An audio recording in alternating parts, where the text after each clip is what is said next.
Okay, welcome to the show, ladies and gentlemen. I'm Skaggly Bones. I'm your host. Today I got a little something for you. We got the Specialized 2FO mountain bike shoe.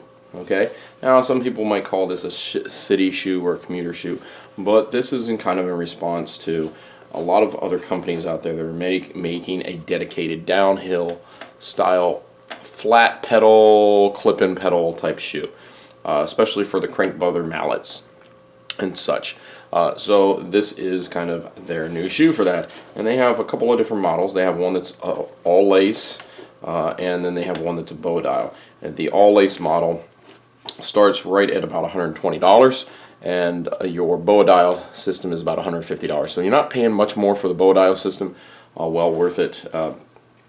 It's going to be pretty much the same style. The bow dial system is 2 bow dials and no you have absolutely no Velcro on that model.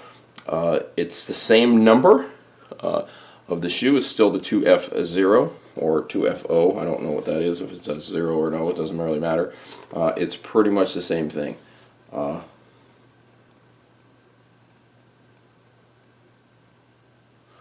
says on the bottom here, foot out, flat out. So it's got this special non-slip section here. It's just like a flat. Now I will say something, so I did buy these and ride them the same day, and if you notice here, I did not readjust my grub screws back down, and I clipped in okay, and when I went to unclip, I couldn't move my foot. I was stuck, so I ended up chipping, because I tried to pull out so hard, I actually pulled out a chunk of the rubber here on the bottom, which isn't a big deal. It's yeah, they're new and everything, but that's not really a big problem. What I did is I took on the back of the crank bother mallets, the grub screws in the back, I dropped them down all the way, because mostly where you're clipping out is pivoting the back part of your foot, not so much the front part. You do get a little bit of, I do get a little bit of tear here as well, because the grub screws in the front were really high. So I dropped the grub screws in the front about half the distance of what I had previously, because I had them extremely high, and then I dropped the back ones all the way. Okay, so I can still sit and use these kind of as a flat shoe if I want to, but the nice thing is with this, with something like the mallets, you get quite a bit of nice purchase with this shoe. Okay, and like all Specialized stuff, Specialized are extremely good at providing comfort. This is kind of a normal wear shoe. You can walk in this. The nice thing is it does have this little strap in the back to help pull it on, because it is a stiffer shoe. It does use this body geometry. Has a basic insole. Let's see, nothing super fancy. It does use their normal stitching method on the inside, as you can see here. They do have a cutout in the inside of the shoe that you can, like all mountain bike shoes, and that's how you would get in to take out the cleat bolt in there if you had to replace it. Okay. As far as if you're worried about laces, it's not a big deal. They do have this piece here that you just put the laces underneath. It is actually pretty long. It actually it's like a piece of. And they have it there. They have it stitched up so you can grab it very easy. Shove your laces underneath when you're wearing them. Okay, give me 1 second, and I'm going to show you what they look like.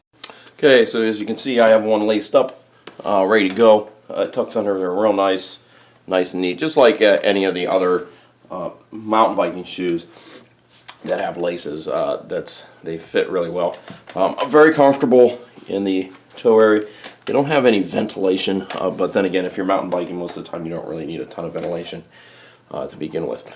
I would say also these would make a good commuter shoe if you're riding to work and you need something you need to walk in temporarily, or if you're like me, I have a giant Contend, and I got pannier packs on it, And if I'm using it, especially when I go back to Guam, it's going to be great that I can kind of just ride into work with these, and even in my uniform if I really wanted to, take them off, put my boots on or my normal shoes on, and be quite comfortable that way without having to change. Or if you just need to go somewhere, you need to get groceries, something like that, these would be a great shoe for that. And I don't see them, the sole's quite stiff, so it'll last. And if you look at a sports shoe anyways, a good sports shoe is going to cost you $100 to begin with, a good hiking or sports shoe.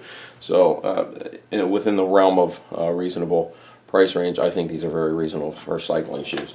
Okay, and I want to show you guys, I left one undone just to show you the ease it is to do these. So they you have plenty of comfort in the tongue area, so there's no need to tighten them ridiculous. I wear a 45 European for you guys, and that comes out to be in the US approximately 11.5, and then I think, what is it, 11 England or something like that. And then you just take the laces and you just tuck them under like this. So they're not so tight in there that you can't get them out, but that's how it goes. That's how they are. And your heel, even though it doesn't look like there's a very big heavy heel cup in here, and we'll show you kind of real quick, but the heel system, you have more padding right back. Let's see here, if you notice, there you go. So this is real padded, heavy padded here, and then the heel goes back. There's not padding right on the heel itself, just back on your Achilles tendon area. And this is quite soft. They've given a lot of thought to the comfort here with the body geometry on this guy, and it's quite comfortable. So great shoe. Really recommend it highly. There are other shoes out there, but they tend to be a little bit more expensive. They do have a nice, I like what Specialized done here. So this is like foam here, you have your heavy rubber here, and then they put a even heavier rubber right in, actually almost a urethane, right on the toe area, right around here where you would kick your tires or your wheels, things like that, accidentally.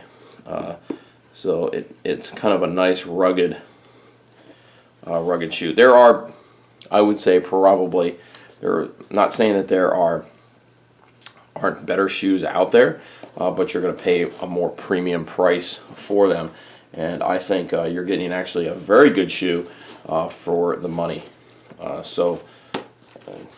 And there's a lot of the downhill shoes that are about $200 anyways, so for almost the same thing. So that's kind of my quick overview. Once I've had a chance to ride them for quite a long time, I will kind of give you a long-term review of them. But hopefully you guys enjoyed this video. If you did, let's make sure you give us a thumbs up. As always, if you go up, right there to this side, and click right up there on the logo, you can subscribe to the channel. And if you go up over here, I got another video for you that you can see about mountain bike pedals. So as always, keep riding.